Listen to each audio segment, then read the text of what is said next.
오늘 밧세바 신드롬이라고 하는 제목으로 함께 하나님 말씀을 나눌 때에 말씀을 통하여 들려주시는 주님의 음성을 듣는 시간 되기를 주님의 이름으로 축원합니다. 여러분, 시간이 날 때마다 어떤 한 여성분이 주변의 이웃들을 찾아가서 섬기고 봉사하는 자원봉사자가 있었습니다. 그날도 주민센터에서 소개해준 70대 할아버지 홀로 사는 집에 방문해서 집안 구석구석 청소도 해주시고 그리고 또 밀려있는 설거지도 해드렸습니다. 이 할아버지는 평소에 주변 사람들로부터 존경받는 할아버지였습니다. 근데 할아버지가 갑자기 자원봉사자를 성폭행하려고 하는 겁니다. 자원봉사자가 너무나도 두렵고 놀라가지고 도망가려고 했는데 이 할아버지가 노인이 둔기로 여성의 머리를 내리쳤습니다. 봉사자가 그 자리에서 쓰러지면서 목숨을 잃고 말았습니다. 너무나 당황한 노인은요, 아들에게 전화를 걸어서 떨리는 목소리로 내가 사람을 죽인 것 같다 라고 하는 말을 남기고 어디론가 사라져 버렸습니다. 그리고 며칠 후에 옆 동네 저수지에서 시체로 발견되었습니다. 노인은 순간적인 충동에 의해서 돌이킬 수 없는 끔찍한 죄를 짓고 난 후에 자기 스스로도 도저히 용납할 수 없는 그러한 죄를 짓고 짧은 유서를 남긴 채 스스로 목숨을 끊어버렸습니다.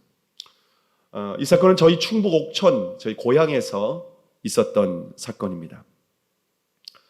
매일 아침 신문이나 뉴스를 보면요, 이처럼 충격적인 사건들을 우리는 어렵지 않게 볼 수가 있습니다. 사람들은 이와 같은 충격적인 뉴스를 보면서 도대체 인간이 어떻길래 어떻게 그런 죄를 지을 수가 있어? 그러고도 인간이야? 정말 양심도 없는 인간 아니야? 라고 하는 반응을 보이면서 상식적으로는 도저히 이해할 수 없다, 그런 반응을 볼 수가 있습니다. 여러분은 어떻게 생각하십니까? 오늘 본문에 보면은 더욱 충격적인 사건을 기록하고 있습니다. 모든 사람들에게 존경을 받을 뿐만 아니라 하나님께서도 내 마음에 합한 종이라고 하는 다윗이 더욱 상식적으로 이해할 수 없는 충격적인 죄를 짓고 있습니다. 신실한 믿음의 사람이었던 다윗이 밧세바를 간음하고 충신 우리아를 비참하게 죽이는 정말 끔찍한, 정말 뻔뻔스러운 죄를 짓고 있습니다. 여러분, 다윗이 사이코패스도 아닌데 어떻게 이렇게 극단적인 모습을 보여줄 수가 있습니까? 다윗은 하나님의 마음에 합한 종이었습니다. 그러나 오늘 본문에는 여호와 보시기에 정말 끔찍한 죄를 짓고 있는 모습입니다. 우리는 다윗의 이처럼 이중적인 모습을 보면서 도저히 한 사람이라고는 이해할 수 없을 정도로 매우 심각한 혼란에 빠질 수밖에 없습니다. 저는 오늘 본문의 말씀을 통해서 아무리 신실한 믿음의 사람이라 할지라도 끔찍한 죄를 지을 수밖에 없던 이 근본적인 원인이 무엇인지 우리가 함께 살펴보기를 원합니다. 뿐만 아니라 이처럼 치명적인 문제로부터 우리 자신을 어떻게 지킬 수 있는지, 그 비결은 무엇인지 말씀을 통해서 한번 확인하는 은혜의 시간 되기를 바랍니다. 자, 그러면 먼저 다윗의 죄는 어떻게 시작되었을까요? 오늘 본문 1절의 말씀, 1절을 함께 읽겠습니다. 시작. 해가 돌아와서 왕들의 출전할 때가 되매 다윗이 요압과 그 신복과 온 이스라엘 군대를 보내니 저희가 암몬 자손을 멸하고 랍바를 에워쌌고 다윗은 예루살렘에 그대로 있으니라. 자, 여기 보시면 해가 돌아와서 왕들이 출전할 때가 되매라고 기록을 하고 있습니다. 지금 이스라엘은 암몬과의 전쟁 중에 있었습니다. 10장에 보면 암몬과의 전쟁 중이었었는데 이스라엘이 우기 시즌이 됩니다. 비가 막 내리는 장마철이 된 거죠. 그러다 보니까는 전쟁을 계속 진행할 수가 없어서 잠시 전쟁을 중단했습니다. 그리고 이제 새봄이 돌아왔습니다. 건기가 돌아와서 이제 전쟁을 하기에 아주 좋은 시즌이 되었습니다. 그래서 이스라엘 모든 군대는 전력을 갖추고 이제 암몬과의 전쟁에 다시 나아가게 되는 상황입니다. 다윗은 먼저 군대 장관 요압과 그리고 우리아와 같은 최고의 이 팀을 먼저 전쟁터로 내보내게 됩니다. 그러면 이제 다윗도 전쟁터로 함께 나아가서 군사들을 이제 격려해주고 또 사기를 북돋아주는 그런 일을 해야만 합니다. 이제 마치 운동 경기에서 전반전이 끝나고 이제 잠시 휴식을 했다가 후반전 경기가 시작됩니다. 그러면은 제일 먼저 누가 나가서 격려를 합니까? 감독이 나가는 거죠. 감독이 나아가서 이제 선수들을 격려하면서 이 모든 오늘 경기를 승리로 이끌 수 있으니까 화이팅 하면서 때로는 뭐 기도도 할 수 있고요. 그러한 상황이라고 이해하시면 되겠습니다. 자, 그런데 전쟁터에 있어야 할 다윗이 어디에 있습니까? 오늘 보면 1절 마지막에 보니까 다윗은 예루살렘에 그대로 있으니라. 지금까지 모든 전쟁에서 다윗은 가장 선두에 서서 모든 전쟁을 진두지휘를 했습니다. 그러나 이제는 전쟁터로 나아가지 않고 예루살렘에 그대로 남아있는 모습을 볼 수가 있습니다.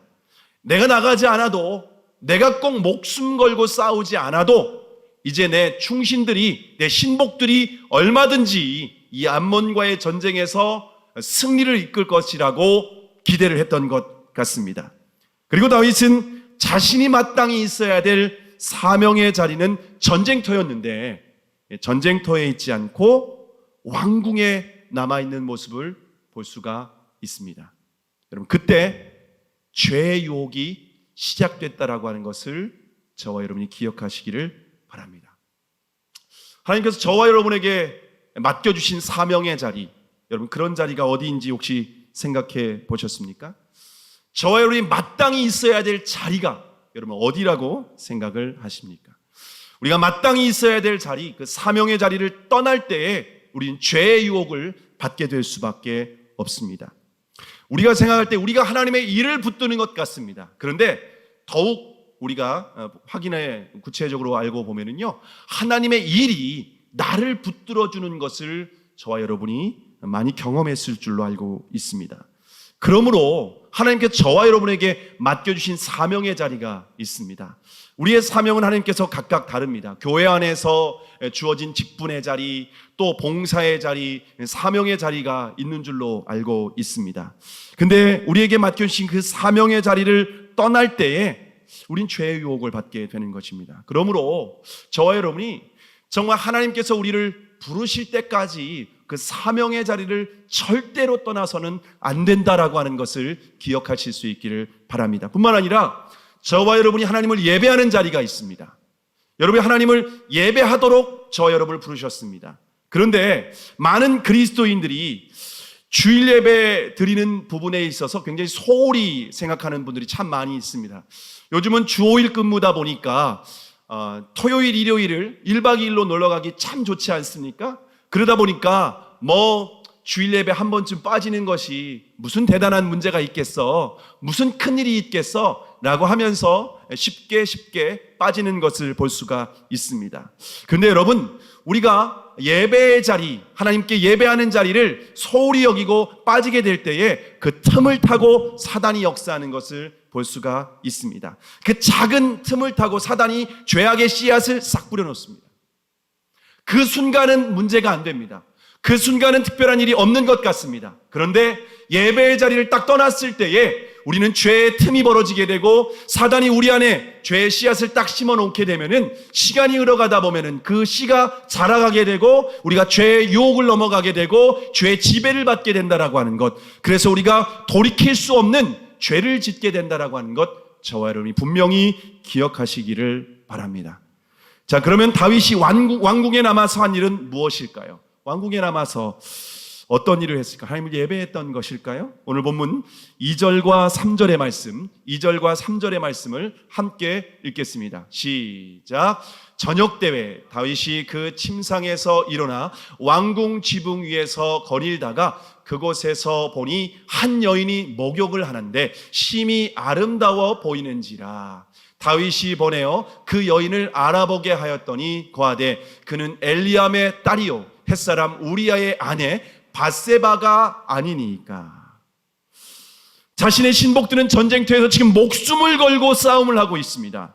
근데 다윗은 저녁 늦게까지 침대에서 뒹굴뒹굴거리면서 게으름을 피우고 있는 것을 볼 수가 있습니다.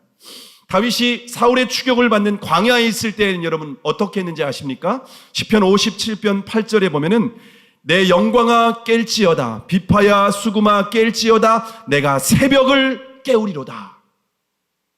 다윗이 고난 가운데 있을 때, 사울의 추격을 받을 때, 목숨의 위협을 받을 때에는 새벽마다 깨웠습니다.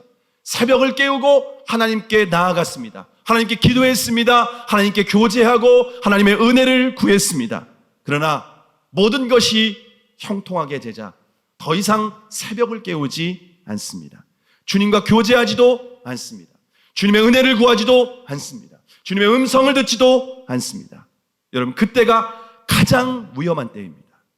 모든 것이 형통할 때, 모든 것이 잘 풀릴 때, 모든 것이 평안할 때, 그때 사단이 다가와서 은밀하게 우리를 유혹합니다.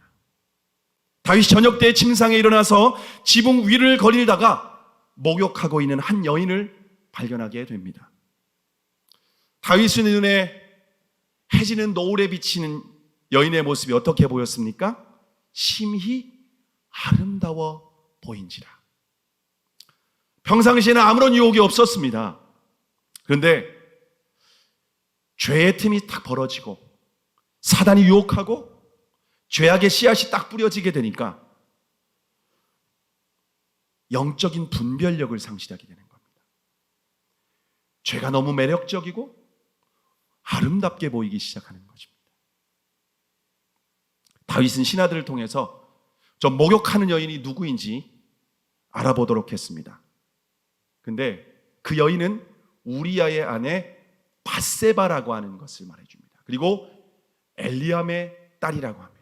그럼 엘리암이 누군지 아십니까? 다윗을 이렇게 모사를 다윗에게 국사에 있어서 이렇게 조언을 해주는 그러한 사람입니다. 다윗과 아주 가까운 사람입니다. 다윗과 아주 친밀하고 다윗과 아주 가까운 사람이라는 것을 다윗이 알게 되었습니다. 그러면 아무리 왕이라 할지라도 당장 멈춰야만 합니다. 왜냐하면 타인의 아내는 율법에서 명확하게 금지하셨기 때문에 그렇습니다. 근데 다윗은 어떻게 했습니까? 오늘 보면 4절입니다. 4절의 말씀 함께 읽습니다. 시작. 다윗이 사자를 보내어 저를 자기에게로 데려오게 하고 저가 그 부정함을 깨끗게 하였으므로 더불어 동침함에 저가 자기 집으로 돌아가니라. 다윗은 분명히 우리아의 아니라는 것을 확인했습니다. 엘리암의 딸이라는 것도 확인을 했습니다. 그렇지만 다윗은 안목의 정욕에 이끌려서 밧세바를 간음하는 죄를 짓게 됩니다. 평소에 다윗이었다면요, 하나님의 말씀을 늘 읽고 새벽을 깨우며 하나님과 교제했기 때문에 하나님의 말씀이 다윗에게 브레이크와 같은 역할을 했습니다. 그런데 다윗의 인생에 하나님의 말씀이 언제나 브레이크와 같이 주의 말씀은 내 발의 등이요 내가 내 길의 빛입니다, 이런 고백을 했습니다. 늘 말씀을 따라서 갔습니다. 말씀이 가라 하면 가고 말씀이 스톱하면은 하나님 말씀 앞에 스톱하는 삶을 살았습니다. 근데 갑자기 말씀의 브레이크가 고장이 나서 말을 듣지 않는 겁니다.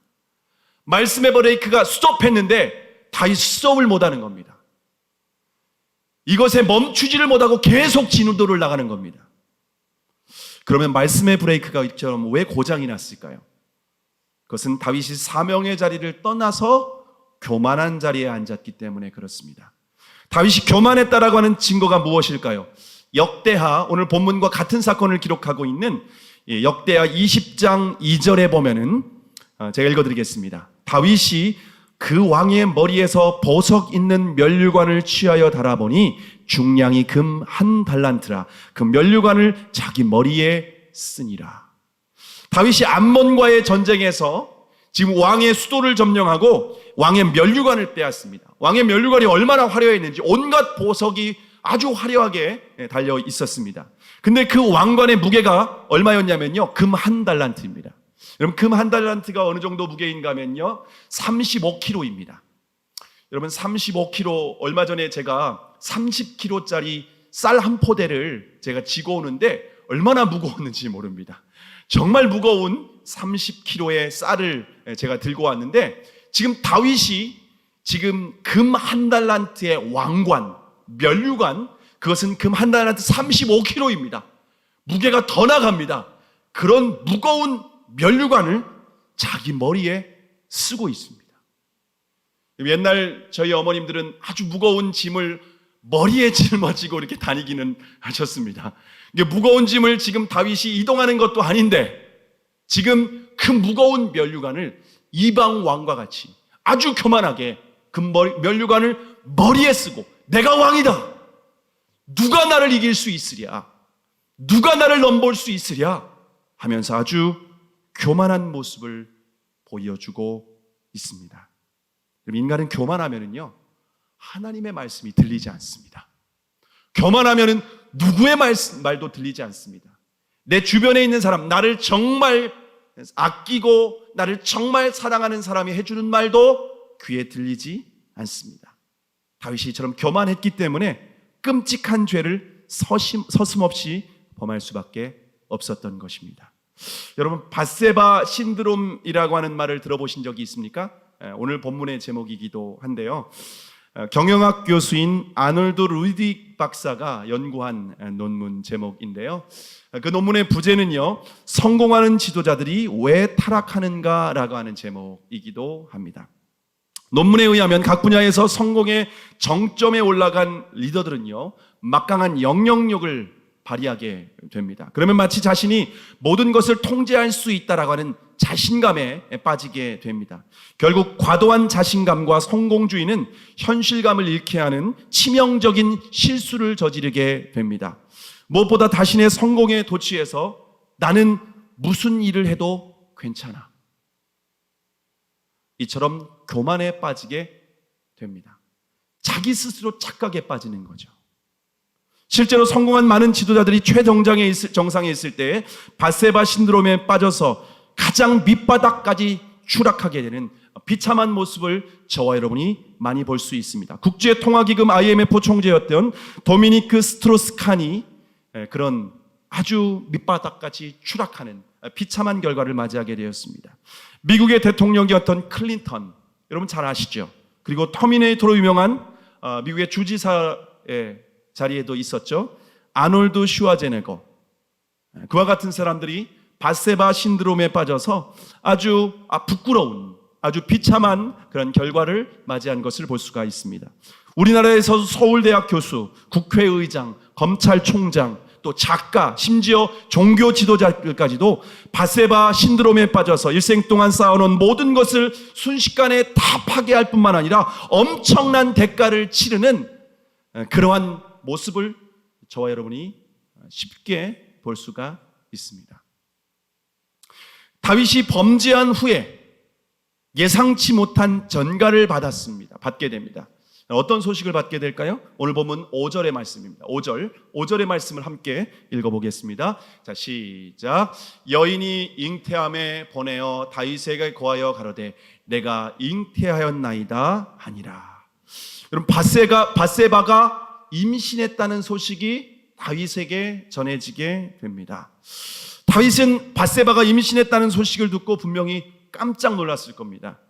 왜냐하면 다윗이 밧세바와 동침한 시기는 오늘 본문 4절에 보면은요, 저가 그 부정함을 깨끗게 하였으므로 더불어 동침함에라고 말씀하고 있습니다. 여러분, 밧세바가 부정함을 깨끗하게 했다라고 기록하고 있습니다. 그것을 확인하고 동침을 한 것입니다. 이것은 무슨 의미인가 하면 율법대로 여성의 생리가 끝나면은요, 몸을 정결하게 하는 목욕을 해야만 했습니다. 이게 율법의 레위기에 기록되어 있습니다. 몸을 정결하게 하는 의식입니다. 여러분, 여성이 생리가 끝난 직후에는요, 임신이 될 확률이 거의 없습니다. 임신이 될 확률이 거의 없습니다. 그런데 이것을 분명히 확인하고 동침을 했습니다. 흔적이 없을 거라고 생각을 했습니다.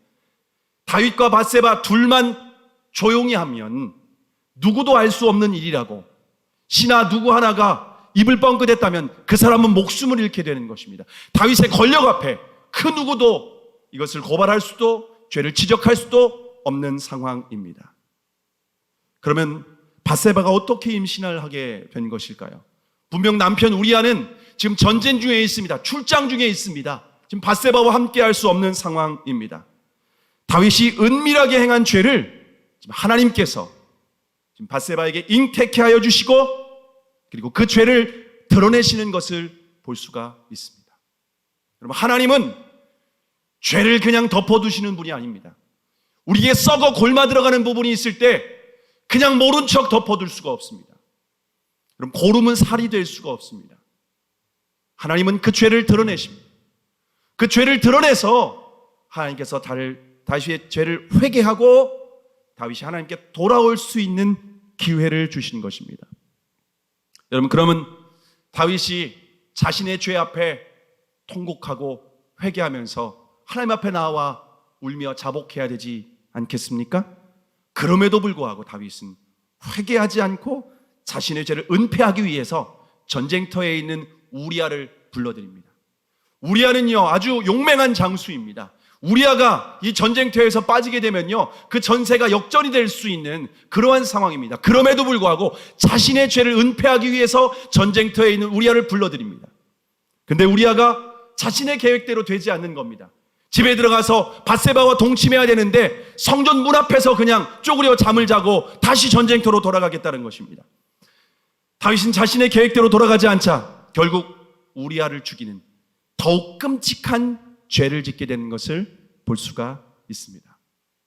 여러분, 혹시 다윗이 지금 이렇게 죄를 짓게 되는 이 과정이 아주 짧은 기간 동안 순식간에 우발적으로 다윗의 실수로 지은 죄일까요? 왜냐하면 우리 누구나 연약한 인간 아닙니까? 저 여러분이 연약하기 때문에 이런 죄를 얼마든지 우리 인간이 범할 수가 있다라고 하는 것입니다. 그런데 오늘 본문 27절에 보면은요, 27절에 보면 이렇게 말씀하고 있습니다. 그 장사를 마침에 다윗이 보내어 저를 궁으로 데려오니 저가 그 처가 되어 아들을 낳으니라. 여러분, 지금 다윗이 밧세바를 간음한 후에 지금 밧세바가 잉태한 아들이 태어납니다. 여러분, 보통 여인이 자녀를 잉태하고 출산하는 기간까지 어느 정도의 시간이 흘러야 됩니까? 최소한 10개월의 시간이 흘러야 되지 않겠습니까? 다윗이 조산했다라고 하는, 밧세바가 조산했다라고 하는 기록이 없습니다.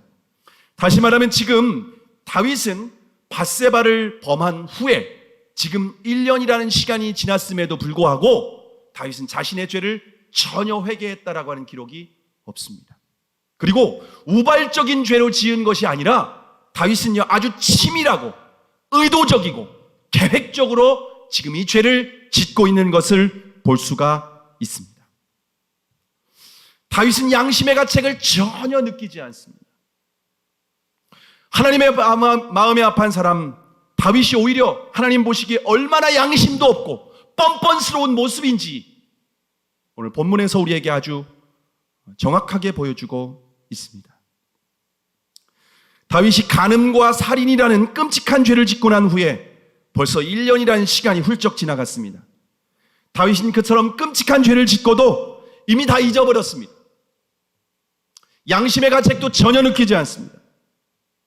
그러나 어느 날 하나님께서 선지자 나단을 다윗에게 보내셔서 그 다윗의 뻔뻔스러운 죄를 지적하십니다. 성령의 강력한 임재 가운데 선포된 나단의 설교를 듣고 다윗은 그 자리에 털썩 주저앉아서 통곡하며 회개할 수밖에 없었습니다. 하나님께서 다윗의 죄를 마치 벌거벗은 듯이 만천하에 공개적으로 드러내는 모습입니다. 다윗은 자신의 죄를 회개하며 눈물로 그 회개의 시를 시편에, 특별히 시편 51편에 기록한 것을 볼 수가 있습니다.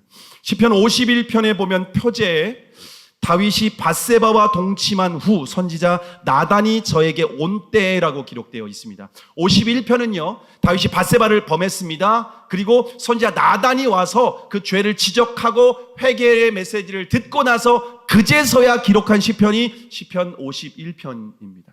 스스로 깨달은 것이 아닙니다. 스스로 깨닫지 못하고 하나님이 깨닫게 하시고 죄를 지적하시는 그 은혜 가운데 비로소 보게 되었습니다. 시편 51편 5절에 보면 더욱 엄청난 고백을 하고 있는데요. 이렇게 고백합니다. 내가 죄악 중에 출생하였으며 모친이 죄 중에 나를 잉태하였나이다. 여러분, 다윗은 모든 사람이 볼 때 누구보다 의로운 사람이었습니다. 하나님의 마음에 합한 사람이라고 하나님도 인정했습니다. 자기 스스로도 의로운 사람인 줄 착각했습니다. 그런데 다윗은 여호와 보시기에 얼마나 악한 죄인이었습니까?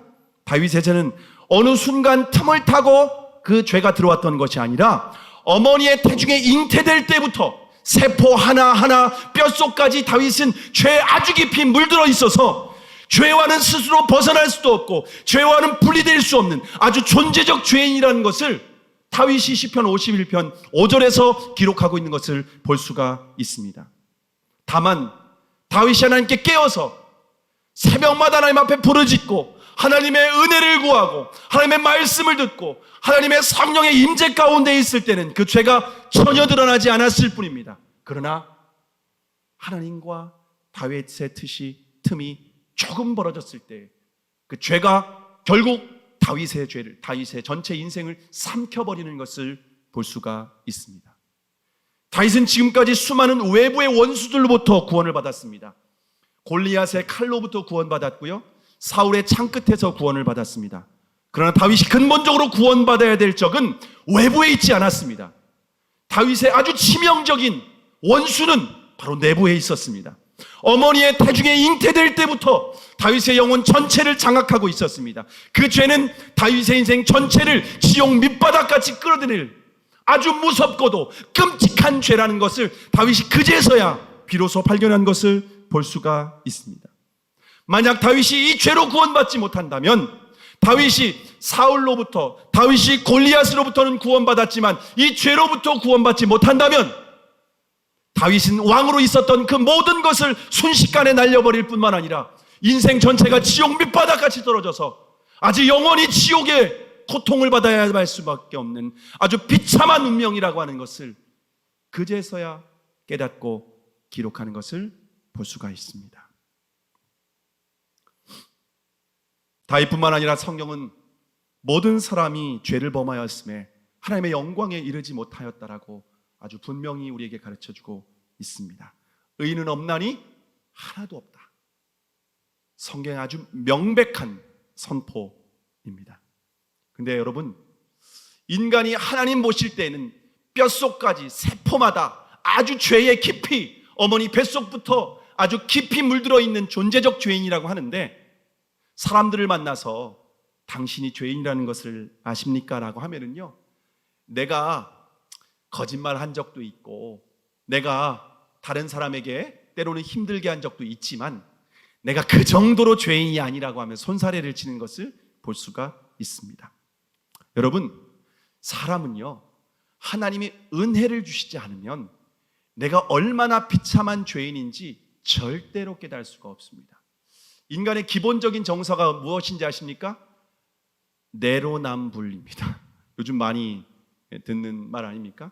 내가 하면 로맨스, 남이 하면 불륜입니다. 인간은요, 철저히 자기중심적입니다. 내가 하는 건 되게 간대합니다. 무지 간대합니다. 다른 사람이 하는 것은 철저히 아주 정죄하고 비판하고 심판하는 것이 바로 우리 인간의 모습 아닙니까? 인간은 자기중심적입니다. 그리고 모든 자신이 지은 죄에 대해서는요, 합리화시킵니다. 그럴 만한 이유가 있었다고, 네가 그 상황이 안 돼서 모른다고, 밧세바가 목욕하지 않았으면 내가 그런 죄를 짓지 않았다고, 왜 내 눈앞에서 목욕을 했겠어? 황홀히 지는 역에 왜 아름다운 모습을 나에게 보여주었어? 나도 어쩔 수 없었다고. 인간은 이처럼요, 자신에 대해서 얼마나 합리화를 하는지 모릅니다. 아담이 선악과를 따먹었습니다. 하나님께서 다 가셔서 어찌하여 내가 선악을 알게 하는 나무를 실과를 먹었느냐? 아담이 어떻게 말합니까? 저 여자 때문입니다. 하나님께서 보내신 저 여자 때문에 어쩔 수 없이 제가 먹은 거 아니겠습니까? 여인에게 물었습니다. 내가 어찌하여 이 나무의 실과를 먹었느냐? 하나님, 뱀이 유혹했기 때문입니다. 뱀이 유혹했으니까 제가 먹었지 저는 그냥 그 선악과 먹고 싶지 않았습니다. 여러분, 인간은요 절대로 자신의 죄 인정하지 않습니다. 그리고요 자신에 대해서는 얼마나 합리화하는지 모릅니다. 모든 인간들은요 아담의 후손으로 태어나서요 이 아담의 DNA가 있습니다. 무슨 말을 하면요 다 합리화를 합니다. 가끔 성도님들 중에 제게 묻는 분이 있습니다. 목사님은 부부싸움 안 하시죠? 그럼 제가 부부싸움 할까요? 한다고? 할까요? 아유, 어떻게 하셨어요? 여러분, 부부싸움을 하게 되는 원인이 뭔지 아십니까? 대부분의 부부들이 부부싸움하는 원인이 어떤 작은 잘못을 합니다. 서로는 잘 몰라요. 연애할 때는 잘 모르죠. 아이고, 내가 너 없이 못 살아서 내가 진짜 결혼하고 싶다고, 결혼했는데 신혼도 채 지나지 않았는데 너 때문에 못 살겠다고 이혼하자고. 인간 아닙니까? 근데 왜 그렇게 이혼하자고 합니까? 내가 볼 때 이거 분명히 죄라는 겁니다. 이게 분명히 자기중심적인 모습이 있다는 겁니다. 이것 때문에 내가 불편하다는 거예요. 이거 고쳐달라는 겁니다. 이게 힘들다는 겁니다. 근데요 부부가 싸움을 하는 원인이 인정하지 않고 끝까지 자기 합리화를 합니다. 그럴 수밖에 없었어.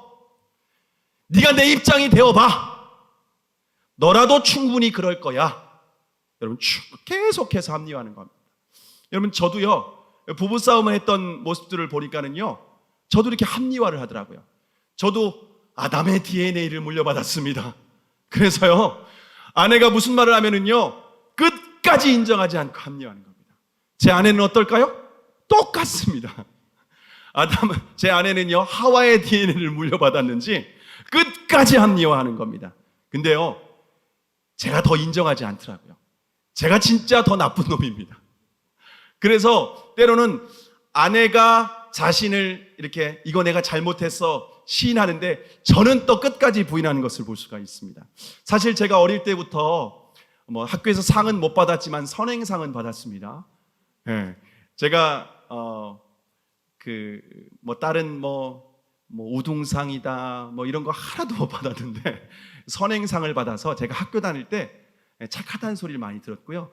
집안에서도 삼형제 중에 부모님이 규현이는 참 착해. 그래가지고 저는요 진짜 착한 줄 알았습니다. 그래서 제가 결혼을 했지 않습니까? 저는 진짜 착한 사람하고 제 아내는 착한 사람하고 결혼을 했으니까 제 아내의 이제 결혼 생활은 얼마나 행복하겠습니까? 이처럼 착한 사람하고 결혼을 했는데 말입니까? 근데 결혼해서 알고 보니까 죄가 얼마나 나쁜 인간인지, 얼마나 자기중심적인 인간인지, 얼마나 아내의 입장을 조금도 배려를 못 해주는 인간인지를 제가 비로소 알게 되었습니다.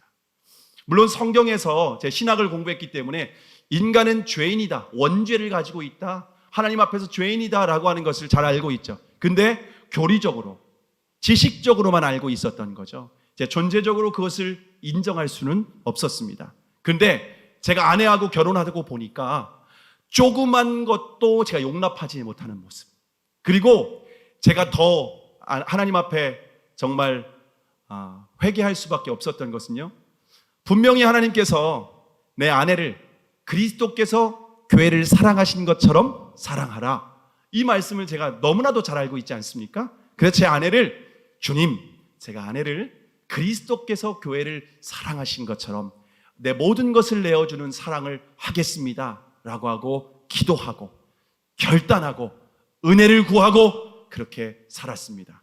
근데 제가 얼마 지나지 않아서 신혼 때, 신혼이 지난 것도 아니에요, 하나님, 제가 제 아내도 사랑할 수 없는 얼마나 비참한 인간인지 제가 이제야 알게 되었습니다 라고 하는 것을 통곡하며 회개할 수밖에 없었습니다.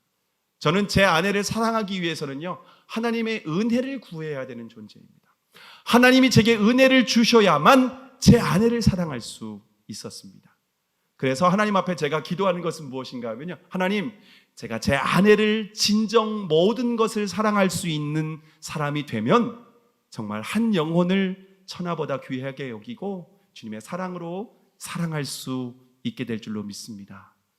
근데 이제 조금 아내를 사랑하게 될 것 같아요. 조금. 네. 인간이 얼마나 자신이 약한 죄인인지 여러분 안다라고 하는 것은요, 하나님의 은혜가 필요합니다. 특별히 저는 가정을 통해서 내 거룩함을 드러내는 곳이 아니라 내가 얼마나 악함인지를 깨닫는 곳이 되었습니다. 결혼하신 분들 이미 동의하고 계신 걸로 믿습니다.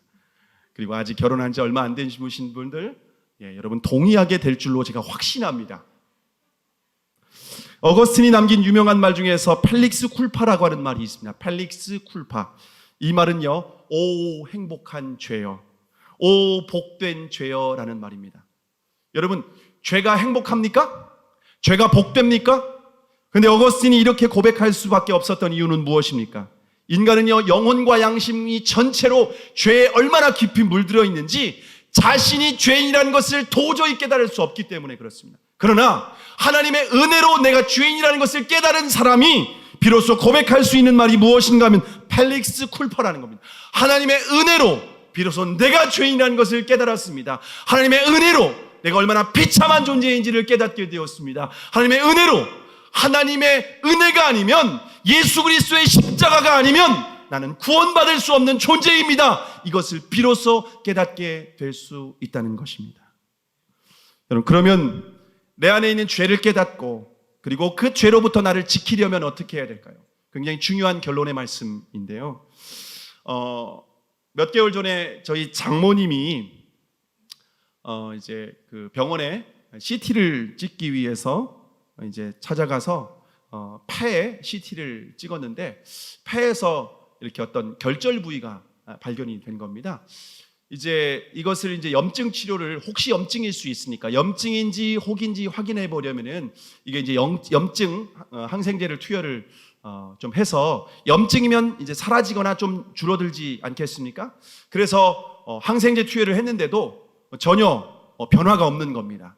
그래서 좀 더 구체적으로 사진을 찍었는데 이 결절이 어떤 혹 선암일 가능성이 매우 높다라고 하는 것입니다. 그래서 당장 수술해야 되는 상황이 됐습니다. 그래서 또 다른 병원에 가가지고서 병원에 가서 검사를 했는데 똑같은 것입니다. 결과는 똑같습니다. 그런데 아직 4mm밖에 안 돼가지고서 수술하기에는 조금 이르다는 것입니다. 그래서 조금 더 시간을 지켜보고 조금 더 잘하면 그때 수술해도 전혀 늦지 않다라고 하는 것입니다. 그리고 이제 온몸에 펫CT도 찍고 뇌 MRI도 찍어서 혹시 다른 부분에 전이된 부분까지 다 확인했는데 아직 전이된 부분은 없었습니다. 근데 이제 6개월마다 계속해서 CT를 찍어가면서 그 혹이 자라는지, 그래서 만약에 자라게 되면 바로 수술을 해야만 하는 것입니다. 그렇지 않으면요, 폐에 있는 암은요, 이게 건강에 치명적인 영향을 미치기 때문에 그렇습니다. 여러분, 여기에서 우리가 굉장히 중요한 진리를 발견할 수가 있습니다. 우리의 영혼의 어머니 태중에 잉태할 때부터 죄가 뼛속과 세포마다 이 죄가 물들어 있는 존재가 바로 인간이라는 것입니다. 저와 여러분이 동의하지 않아도 어쩔 수 없습니다. 하나님께서 저와 여러분이 그렇게 진단을 이미 하셨습니다. 그럼 우리는 하나님의 말씀 앞에서 매일매일 CT를 찍어야 됩니다. 하나님의 말씀은 살아있고 운동력이 있어서 좌우의 날선 어떤 검보다 예리하다고 말씀하고 있습니다. 관절과 골수를 찔러 쪼개기까지 하며 마음의 깊은 생각까지도 드러내는 것이 바로 하나님의 말씀입니다. 하나님의 말씀 앞에서 우리의 영혼은 벌거벗은 듯이 우리의 실체가 드러날 수밖에 없습니다. 그래서 여러분, 저희 어머님이 6개월마다 CT를 찍어가면서 이게 혹시 자라는지, 이것이 변화가 있는지 이것을 매일매일 확인하는 것처럼 저와 여러분이 말씀에 비답해서, 말씀의 거울 앞에서 우리 안에 있는 내면에, 영혼 가운데, 양심 가운데, 마음 가운데 있는 죄가 자라지는 않는지, 죄가 생기지는 않았는지, 우리가 방심한 틈을 타서 죄앗의 씨가 심겨져 있는 것은 아닌지 여러분 확인해야 돼요. 날마다 그 말씀의 거울 앞에 비춰봐야 됩니다. 날마다 말씀의 CT 앞에 우리 영혼을 비춰봐야 됩니다. 그 영혼 앞에 비추지 않으면 그 죄는 자라게 될 것입니다. 그 죄가 우리의 양심을 마비시킬 것입니다. 그 죄가 우리의 영혼 전체를 사로잡을 것입니다. 그 죄가 우리의 영혼을 사로잡아서 죄 가운데를 끌고 가게 되고 무서운 죄를, 끔찍한 죄를 서슴없이 범하게 될 것입니다. 하나님의 마음에 합한 사람 다윗도 깨어있지 않을 때, 말씀 앞에 서 있지 않을 때, 새벽에 깨어서 주님 앞에 은혜를 구하지 않을 때 방심한 틈을 타서 그 죄가 자라서 그 영혼을 삼키고 그 영혼이 아주 비참한 결과를 맞이한 것을 저와 여러분의 말씀을 통해서 확인할 수가 있습니다. 뿐만 아니라 저와 여러분이 죄를 발견했다면 그것을 내가 해결할 수 있는 것이 아닙니다. 십자가 앞으로 가지고 나아가는 것입니다. 십자가 앞에서 주 예수 그리스도께서 나의 모든 죄를 십자가로 해결하셨음을 믿음으로 주님 앞에 나아가고 성령의 은혜를 구하고 이 죄를 죽이고 오직 주의 의를 행할 수 있도록 은혜를 구하며 주님을 붙들어야 하는 사람만이 그 죄를 이기고 이 땅 가운데에서 정말 믿음의 삶을 살 수 있는 줄을 믿으시기를 바랍니다. 골리앗을 무너뜨린 다윗도 그 죄에 무너졌습니다. 하물며 저와 여러분이겠습니까? 하나님의 마음에 합한 사람도 그 죄에 무너졌습니다. 저와 여러분은요, 정말 깨어있지 않으면, 말씀의 거울 앞에 우리의 영혼을 비추지 않으면, 십자가 앞으로 우리의 영혼이 서지 않는다면, 성령의 은혜를 구하지 않는다면 저와 여러분 또 넘어질 수밖에 없습니다. 끔찍한 죄를 지을 수밖에 없습니다. 올라가면 올라갈수록 더 큰 죄를 짓게 될 것입니다. 올라가면 올라갈수록 더욱 밑바닥으로 떨어지게 될 수밖에 없다는 것을 기억하시기를 바랍니다. 목사도 안 됩니다. 장로님도 안 됩니다. 권사님도 신앙의 경력이 아무리 많이 있다 할지라도, 오래전에 신앙생활 했다 할지라도 상관없습니다. 매일매일 말씀 앞에 서야 됩니다. 매일매일 주의 은혜를 구해야 됩니다. 매일매일 십자가 앞에 서는 사람만이 죄를 이기고 하나님의 의를 행하며 주님의 뜻대로 주의 영광을 위해서 살아갈 수 있는 줄을 믿으시기를 바랍니다.